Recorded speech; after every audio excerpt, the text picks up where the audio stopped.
শেষে ঠাকুরের চরণে আমার শত শত কোটি প্রণাম। জগৎ জননী বড় মা চরণে আমার শত শত কোটি প্রণাম।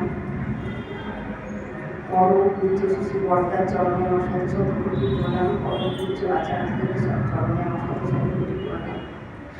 অমিতাদা চরণে আমার শত শত কোটি প্রণাম জানিয়ে ঠাকুরবাড়ির সবাইকে আমার জয়গুরু, আমার গুরু মন্দির গুরু ভাইকে সব জয়গুরু বলি। আমি একটু কিছু বলতে চাইছি যে আমরা তো সৎসঙ্গ করি, আত্মসঙ্গ করি, কিন্তু এই যে 2025 সাল চলে গিয়ে আবার 26 সাল পড়ে গেল।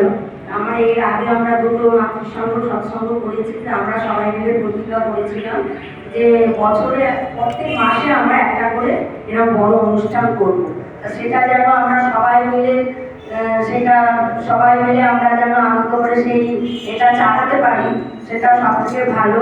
ঠাকুরকে নিয়ে আমরা এটা আমাদের একটা সৎসঙ্গ, ভদ্রকালী সৎসঙ্গ স্কুল। এখানে আসলে আমরা সব কিছু জানতে পারি, শিখতে পারি। এই যে আমরা এত কিছুই জানতাম না, এখানে আস্তে আস্তে অনেক কিছু শিখেছি, জানতে পেরেছি। সব কিছু আস্তে আস্তে বলতে পারি না, তবুও আমি চেষ্টা করি একটু কিছু বলার জন্যে। তাই সবাইকে অনুরোধ করছি, সবাই মিলে আসো, এসে ঠাকুরের কাছে আমরা সব কিছু জানাই, বলি যে আমরা সবাই মিলে ঠাকুরের কাছে এসে ভালো থাকি। আমরা সবাই মিলে আসি, আপনারাও সবাই মিলে আসুন। এখানে আসলে অনেক কিছু জানতে পারবেন, শিখতে পারবেন, বলতে পারবেন। এই বলে আমি আমার বক্তব্য শেষ।